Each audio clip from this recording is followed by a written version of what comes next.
Greetings, namaste, welcome to our weekly webinar based on this book by Swami Kriyananda ji, Affirmations for Self-Healing. Let's begin with a prayer.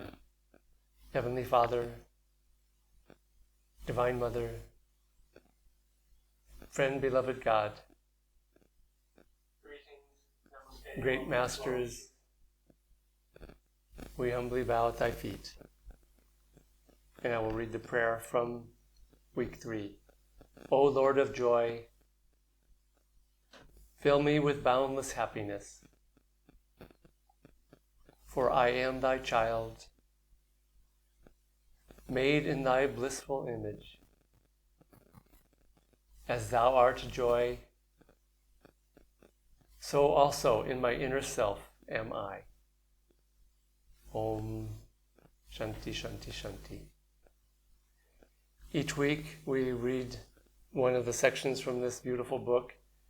This is something we do at our Ananda India Monastery here in Kandala. Every morning we begin our workday with these readings, and we do the affirmation together. These affirmations are very powerful when done in the way that we practice them. We'll begin with the reading from this week's topic, which is happiness. Happiness is an attitude of mind, born of the simple determination to be happy under all outward circumstances. It is the gold of our inner nature, buried beneath the mud of outward sense cravings. When you know that nothing outside you can affect you, no disappointment, no failure, no misunderstanding from others, then you will know that you have found true happiness. Resolve strongly to keep this flame burning ever in your heart. And now we will affirm together the week's affirmation on happiness. First out loudly, dynamically, then quietly, and then whispering, and then mentally. And then we'll conclude our webinar with a much more prolonged and deeper practice of the affirmation. So let's affirm together. I vow from today onwards, you can repeat after me, to be happy under every circumstance. I came from God's joy. I am joy. I vow from today onwards to be happy under every circumstance. I came from God's joy. I am joy. And now more deeply, more softly, I vow from today onwards to be happy under every circumstance.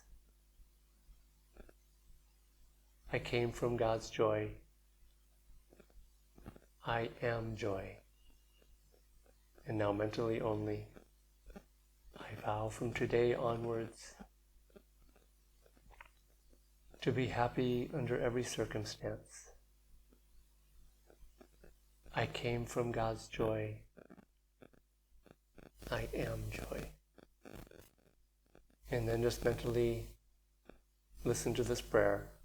Again, O Lord of joy, fill me with boundless happiness, for I am thy child, made in thy blissful image. As thou art joy, so also in my inner self am I. Om Shanti Shanti Shanti. Hello friends, good evening. Thank you Devarshi ji for the affirmation. Today's affirmation on happiness, I would like to start with 3 stories. I hope we get some joy out of it and maybe we learn something.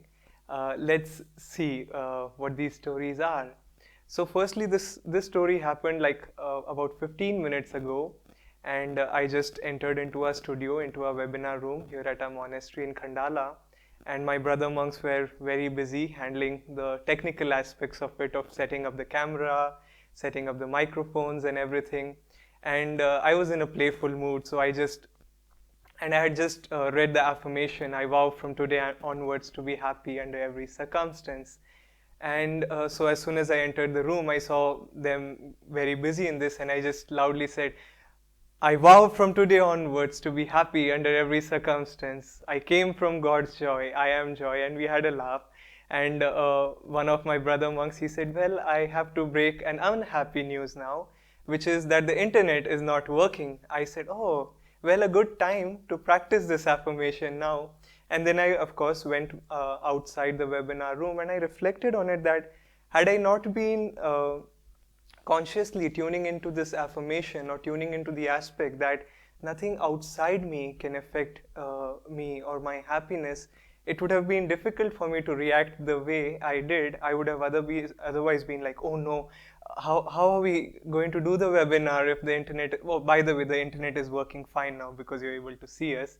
But I would have been all worried and how can we fix this or what can we do?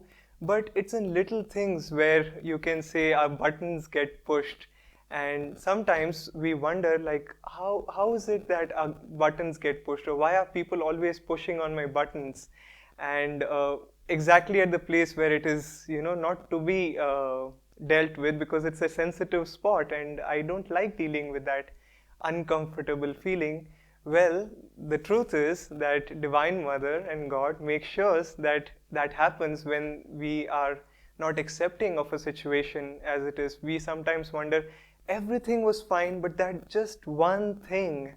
But well, that is where the tests really come from, always.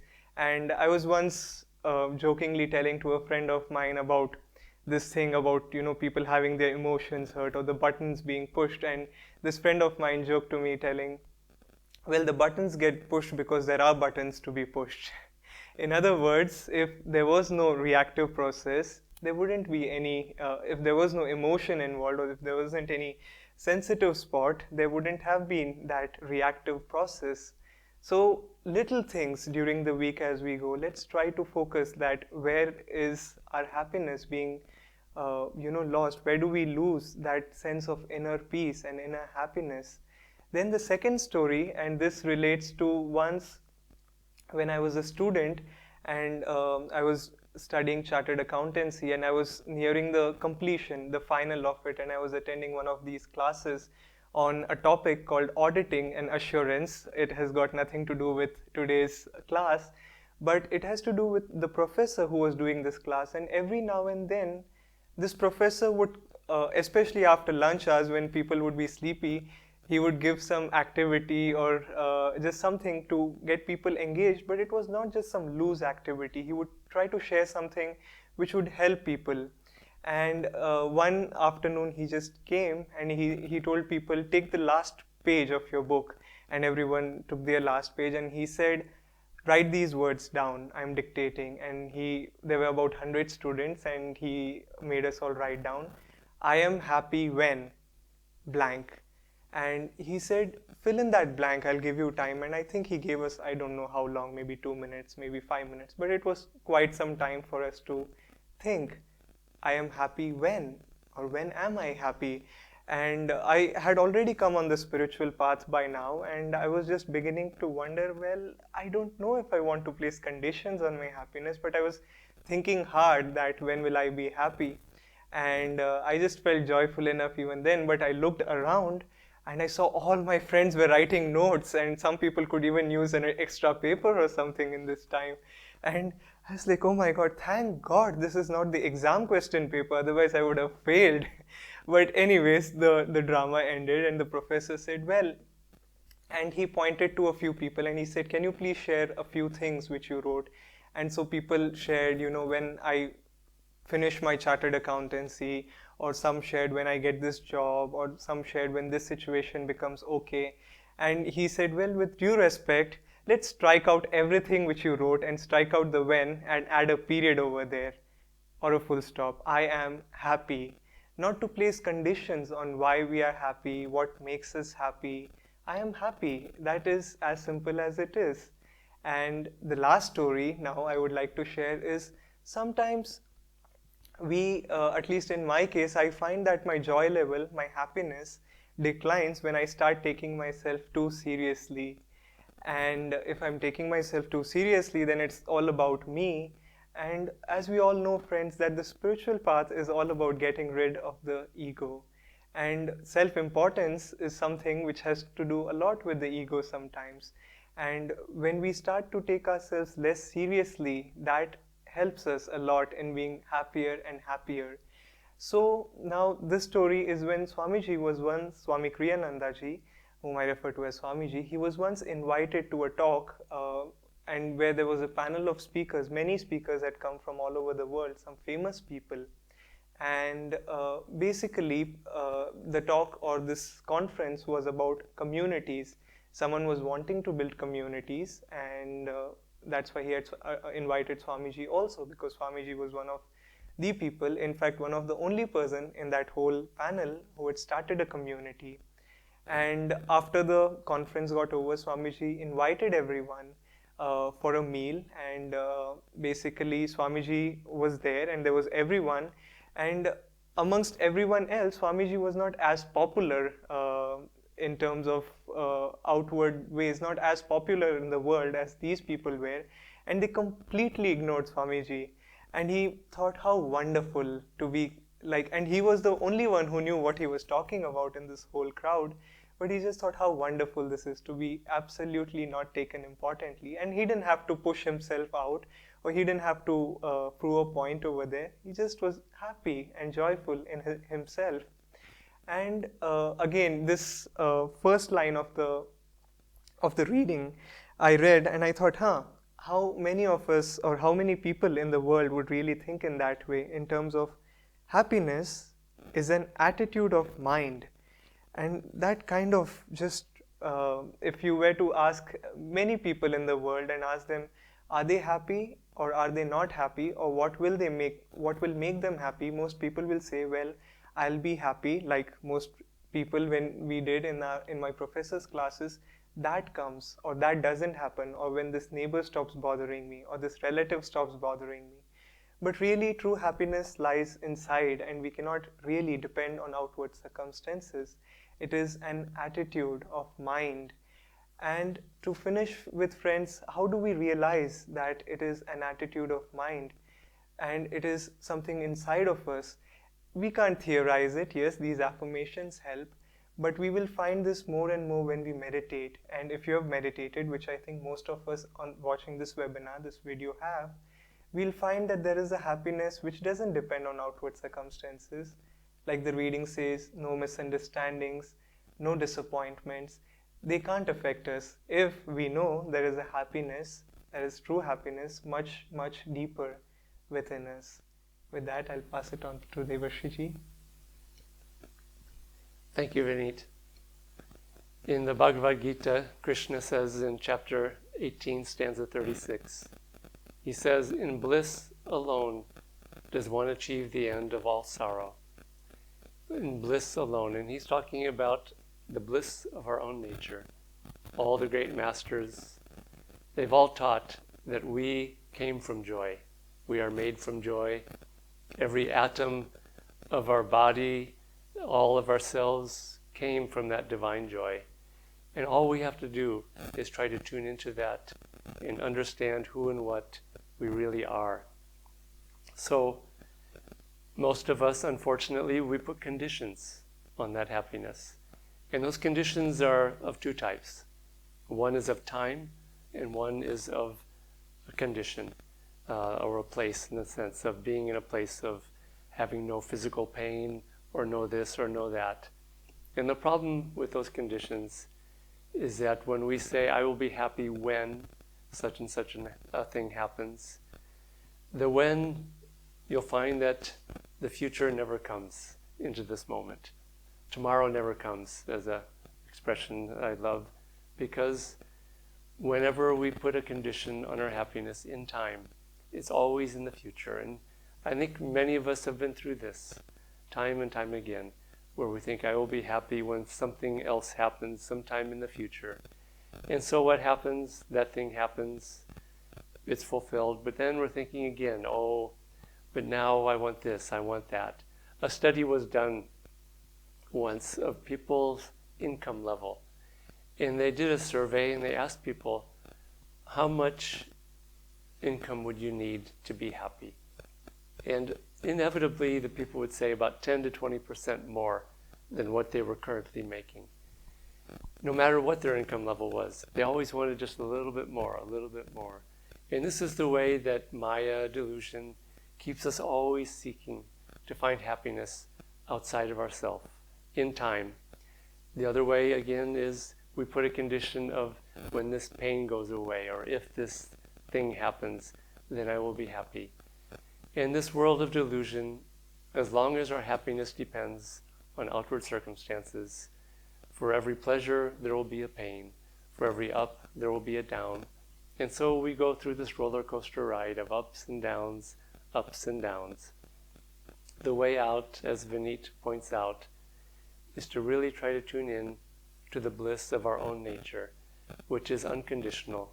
When we tune in and experience that bliss, then we are happy, blissful even, under any circumstance, even under the most difficult circumstances possible. I can say this from having observed Swami Kriyananda over the years, but I can also say that in my own life, with the practice, especially of meditation, and just observation and introspection, that it is possible to find this joy inside of ourselves. All we have to do is to always be looking for it. Jesus Christ said, "Seek and ye shall find." And we are seeking things outside of ourselves, and yeah, we find those things. We're happy for a while, and then another disappointment comes, betrayal, illness, all these things, these ups and downs. But when you seek inside, and seek that divine joy inside, and are able to find it inside, you will find that it is the end of all sorrow, as Lord Krishna says. The way to do this simply is to practice meditation regularly.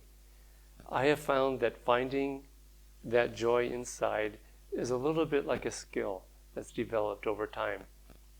And it's not just enough to meditate and do techniques, because the techniques of meditation are not meditation itself.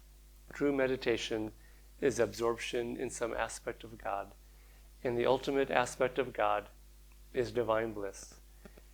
Divine bliss, Swami Kriyananda once pointed out, he said that God is feeling, not reason, and that feeling is bliss, or divine joy.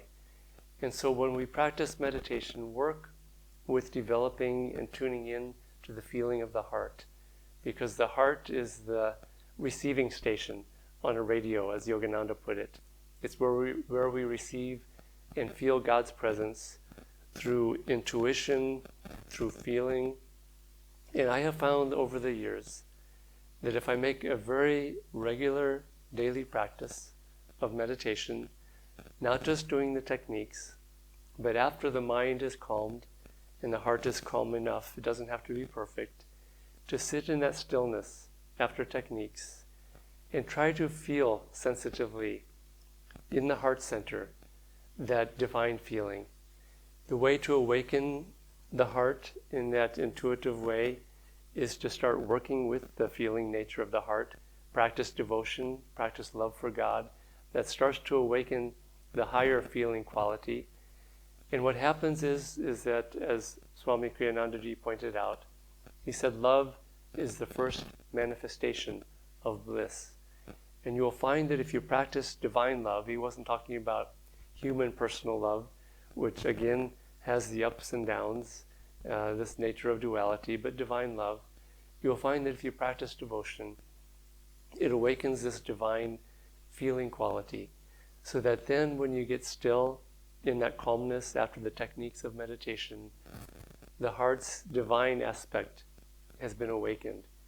And then if you regularly practice and just sensitively try to feel that divine joy there, sometimes it's a very pleasant sensation, a warm sensation that you can feel. But if you really very consciously look for joy every day, inside, in the heart, you will find that it is a skill that you can develop.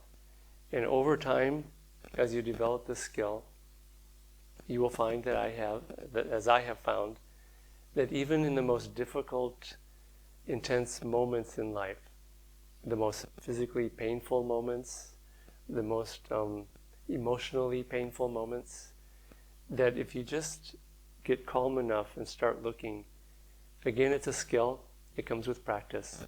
But if you practice it regularly during the ups and downs in life and during meditation, you will find that over time you can start to find that divine joy under all circumstances. This is probably the greatest skill that you can develop. People develop all kinds of skills in life for coping with things and for becoming successful. But if you can develop the skill of being happy and joyful under any circumstance, you will find that this is easily the greatest skill that you can develop, because then nothing can shake you after this. I would also recommend another practice, which is recommended by Paramahansa Yogananda. Read and memorize his poem, Samadhi, which is in his book, Autobiography of a Yogi. This poem, Samadhi, describes the state of divine bliss. And it's almost like an affirmation. One of the lines in that is, "From joy I came, for joy I live, in sacred joy I melt." If you repeat the lines of that poem over and over and over again, as a poem, as an intuitive understanding of our own nature, but also as an affirmation, you will find that divine joy is not outside of ourselves, it's not foreign to ourselves, it's who and what we are, we always were, we just forgot. From joy I came, for joy I live, in sacred joy I melt. Practice this every day, and you will find that this unconditional joy becomes much, much more easily and readily available to anyone, because it is our true nature. And now Vineet will close with more on the reading and repeating the affirmation again.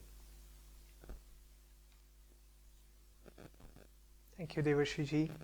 So we'll do this affirmation now slightly longer, and first it'll be out loud, then in a normal voice, then whispering, then silently taking it deeply, and then silently offering it up to the superconscious mind.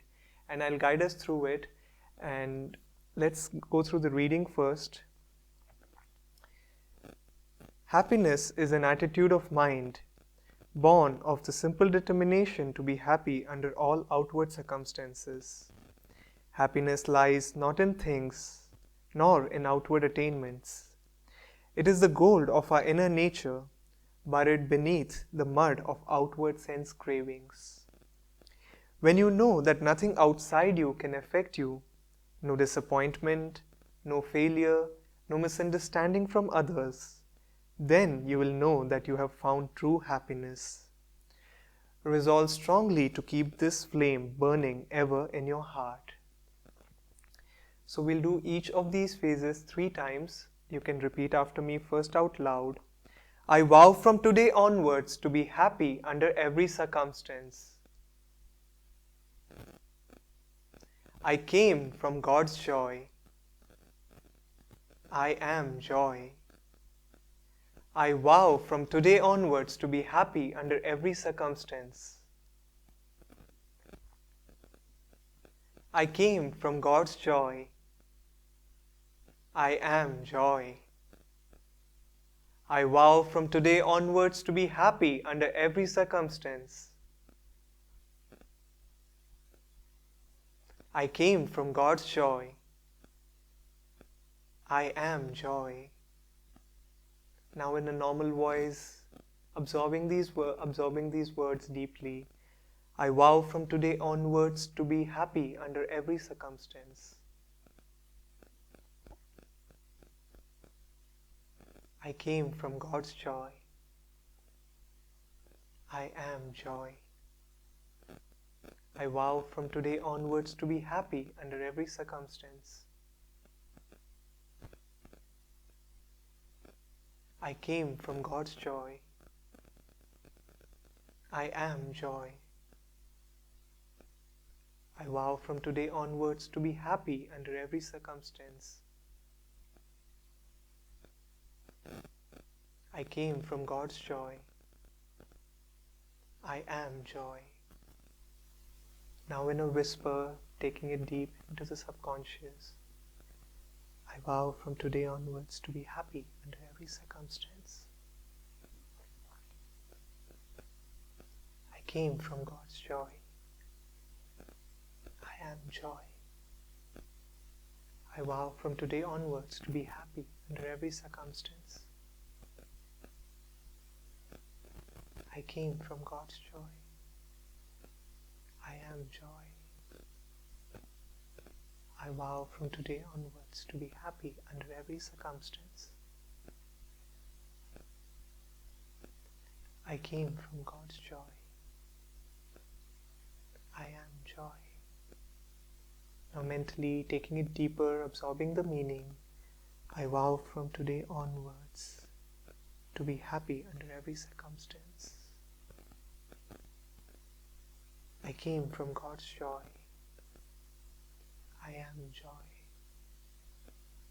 I vow from today onwards to be happy under every circumstance.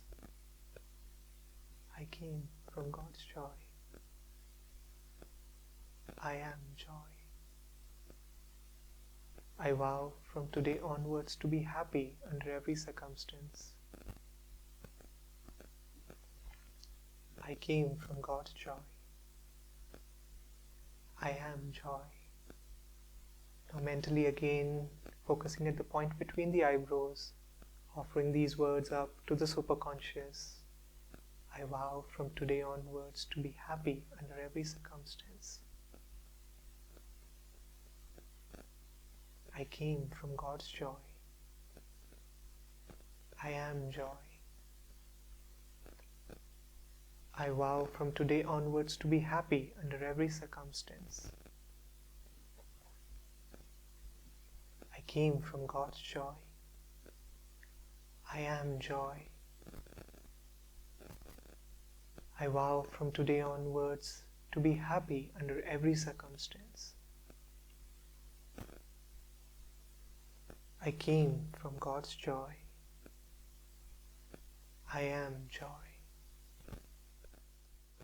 Now mentally repeat after me this prayer. O Lord of joy, fill me with boundless happiness. For I am thy child, made in thy blissful image. As thou art joy, so also in my inner self am I. Om Shanti Shanti.